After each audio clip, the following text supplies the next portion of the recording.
What is going on, everybody? It's Alex coming back here with another video. And today, another highly requested video, the Jets 7-round mock draft. You guys have quite a few high picks, so I really am excited to kind of retool this franchise. I don't think it needs to be in rebuild mode. I think it needs to be in retool mode. So there's a lot of positive things going here for the Jets. Again, a lot of you guys have been asking for this one.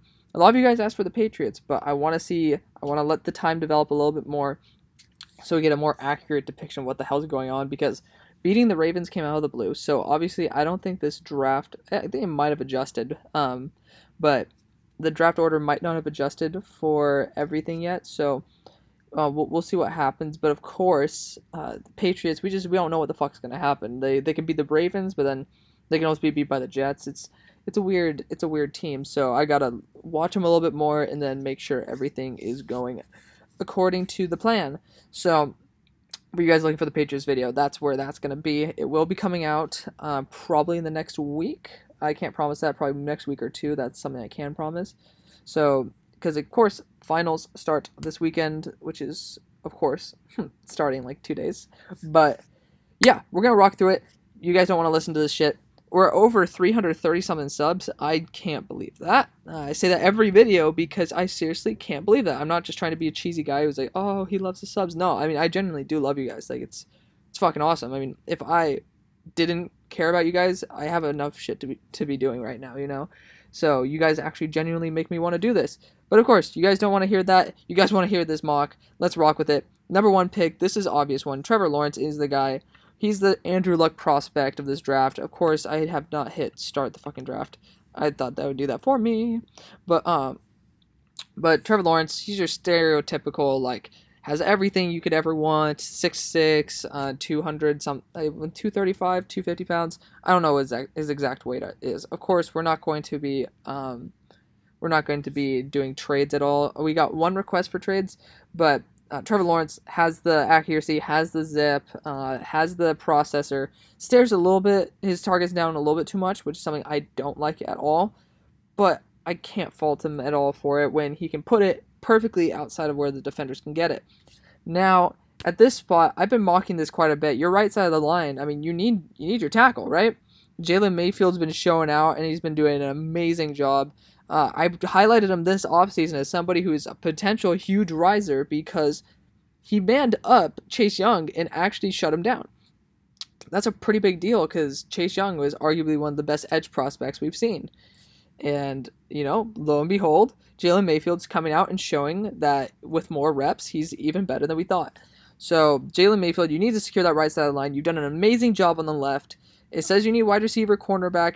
I don't really think so. You have Mims, you have Crowder, you have Poole. I think some of these guys are on contract years, yes, but I don't think it's as big of a need as protecting your number 1 overall pick. Jalen Mayfield is definitely going to be the guy here. When you get your signal caller, you make sure he's protected. And again, we're not going to be doing these stupid trades because it's too much RNG. If you guys are gamers, it's too much RNG for me.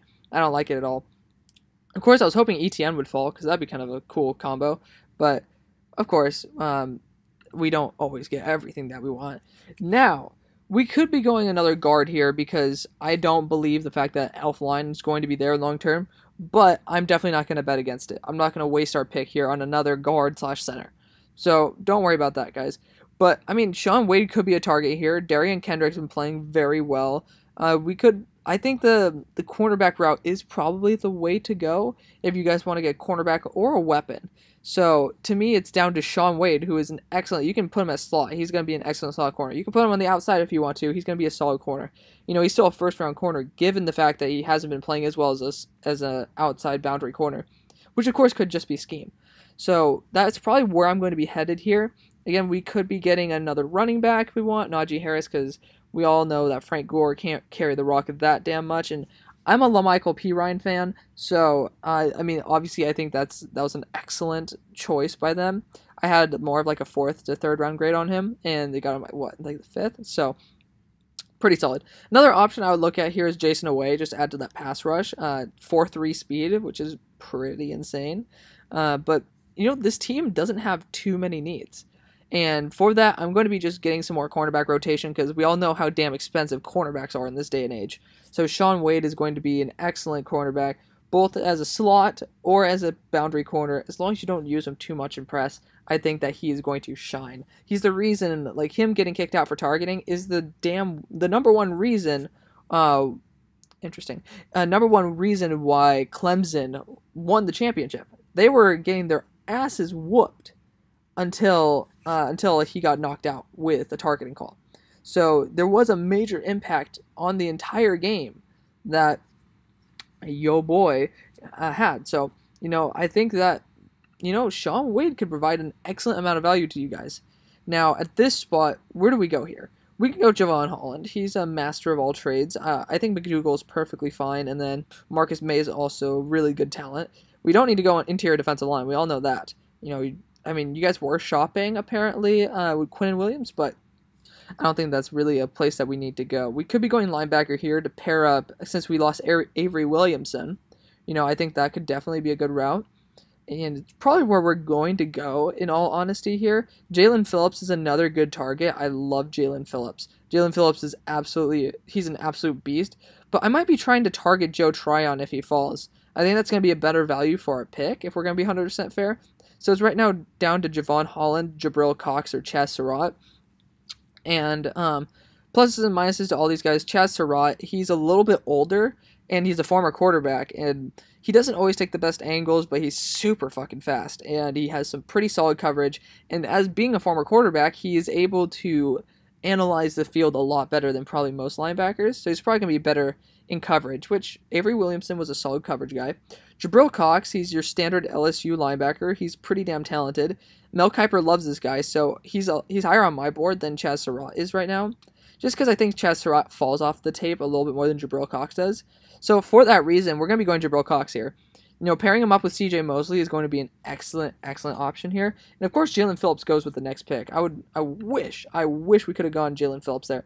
But, Jaelan Phillips is an absolute stud. And it's totally understandable why the fuck people are taking him at the top of the third. And he's probably around late third for me as well. I mean, for me to say that he's a stud, that's probably not the best way to say, he's also a third rounder. But, this is a pretty talented draft class down the board. This is a spot where I'd be looking at Joe Tryon here. He's somebody who has a lot of potential, and since your team is so young, you have time to develop a talent like him. You have a guy like Quinnen Williams, who is your guaranteed target, and he has not fully turned out, right? Joe Tryon can probably develop along with Quinnen Williams. So Quinnen Williams is probably there for the long haul, if I'm going to be 100% honest. I don't think you guys want to get rid of him, unless you get very good draft compensation, which, by all means, in that case, go for it. But I don't really see that happening. I think Joe Tryon could be an excellent option here. Just add some diversity to that pass rush, because he's an absolute stud. He was also I'm blanking on his name, Mel Kiper's board. He was looking at Joe Tryon because he has a shit ton of potential. If he continues to, if he reaches potential, he is easily one of the top in the class. His floor is just pretty low, which a team like the Jets, where you're in rebuild mode / retool, I think that's okay. This is a time where you get to take a shot on a Joe Tryon. I'd be going Seth Williams if we weren't in retool mode. If we were in we'd be in more of a win now mode, get a weapon. I think that your weapons are perfectly fine right now. Denzel Mims is an absolute stud, so we're going to go Joe Tryon here. He's an absolute weapon, and he has the potential for being even better than that. I think that you can't really pass up on a target like that. You guys might be like, oh, Kadarius Toney. I think Kadarius Toney's a little bit overrated. As a Kadarius Toney fan, I like Kadarius Toney. I think that he's more of a 4th to 5th round type of guy, though. I think that he can pop off on tape at times, but for some reason he actually kind of seems a little slow for his size. So you guys can go back and forth with me on that one, but I think I'm pretty solid on that pick. So now we might want to look for a wide receiver if we can. Tylan Wallace could definitely be a guy here, but I think there's better value down the board. If you guys know me, I have Elijah Moore in the 2nd round. I love Elijah Moore. Daz Newsome as well. Justin Ross, we could honestly, it wouldn't be a bad choice. I think we might wait and just pick Justin Ross later, because why not, right? If Justin Ross comes out and proves that he is the guy that he is, again, we have time to rebuild. So if we suck one more year, that's okay. As long as Trevor looks like a Justin Herbert, where he's able to show the fact that he can be a solid-ass quarterback, getting some more draft picks and continuing to build the team around him isn't a bad idea. Again, I don't think that Sam Darnold is your answer. It's pretty obvious at this point, and you guys can get some good draft compensation from him. You guys could probably get a second, maybe a third if at worst. But again, like looking at the options right now, because we're gonna ditch that wide receiver mode, right? You guys could use a running back, and Michael Carter is an absolute stud as well. The question is, do you want to go the more steady-handed Mohamed Ibrahim, which I've been watching him for a couple of years now, and he's caught my eye every single year. So he's very consistent. I think he's gonna be a solid running back. I think he's very similar to Michael Pirine though. Very much of a contact balance back. So you'll hit him, and then he'll have some good balance. He has some power to him. I think LaMichael Pirine is very similar in that aspect. So for that, I think getting basically the pairing of, Michael Carter works with, I'm forgetting the dude's first name, Williams, on UNC. And he's a very good contact balance back as well. He's basically a better version of Mohamed Ibrahim. I think you guys need a weapon out the backfield. Trevor Lawrence is used to having Travis Etienne. Michael Carter has risen up my board a lot. If you guys want to see, this is not completely fully updated, but if you guys want to see who's still available, who I'd be willing to take, you got Javion Hawkins here, and then where's Michael Carter? I might just eat my words right here. Where the fuck is Michael Carter? I might have just totally missed him too. I don't know, guys. Let's check out here. Michael Carter's 118 for me. So about this value, again, I don't really think that it's worth getting a Javion Hawkins right now because he's so injury prone. I have him rated higher than Michael Carter, but Michael Carter is going to be the guy. I think he fits the scheme a little bit better as well. I think you need more of a spread scheme for. Oh my god, I keep blanking on his freaking name. Out of Louisville, Javion Hawkins. He's an absolute beast. Don't get me wrong, but he's a little bit more splish splash. He's not very consistent. I think Michael Carter has more consistency to him, and he's been working in that rotation versus having all the reps given to. I cannot believe I keep forgetting his name. Javion Hawkins. I'm remembering it, guys. Guys, it's finals time. You can probably see it on my face. My hair says everything. It's been a true struggle. If any of you guys have been in college recently, because recency bias, I think that college right now is quite a pain in the ass. Or we could get. Oh man, that would have been kind of funny if we got both Tutu Atwell and also Javion Hawkins. I got it that time, guys. But college is a struggle, guys. Tutu Atwell and Shi Smith are the two guys I'm looking at right here. Tutu Atwell, problem being that he's a little bit injury prone, and he's also, I think, isn't he 145 or something? Oh, he put on 20 pounds of weight. Thank God. He was 145 last year. So he's definitely a weapon here. Shi Smith also is a very, very talented wide receiver, and I think this is the time where we want to take somebody. Kenny Yeboah is another target I might even look at, because Elijah Moore, we have good route runners. That's not the thing. Shi Smith is a little bit more of an explosive threat, but let's have a little bit of fun. Tutu Atwell put on 20 pounds, and he still looks like a stud. We're definitely gonna be taking him. He's pretty much just Kadarius Toney 2.0, and add a little bit of speed to this offense. We're kind of lacking it since, obviously you went after Brashad Perriman last year, and then you've lost Robbie Anderson, who's also a very fast, very talented player. So it's a little bit of an unfortunate circumstance, but we still could be going Shi Smith here. And there's definitely no problem with it, but I think with kind of the disappearance of Chris Herndon, as well as the fact that his contract's up soon, Kenny Yeboah is actually a really freaking good tight end. My high school quarterback, Matt Corral, is the quarterback for Ole Miss, so of course I watch every single Ole Miss game. And Kenny Yeboah does pop off on tape. I think he has more of a round 5 value, so this is very good value for that. Get somebody to back him up, and I think that's just kind of the way you need to go. Obviously, Justin Ross, we're probably going to miss out on him, and that's unfortunate, but at this point, I just kind of feel like a dumbass because I'm going to be straight up. I kind of forgot about him. But again, we could always, Justin Ross might not go. He's probably going to go, but if he doesn't, that's going to be a great pickup later on. Again, he will go. Yeah, Justin Ross to the Ravens. They always pick up somebody late.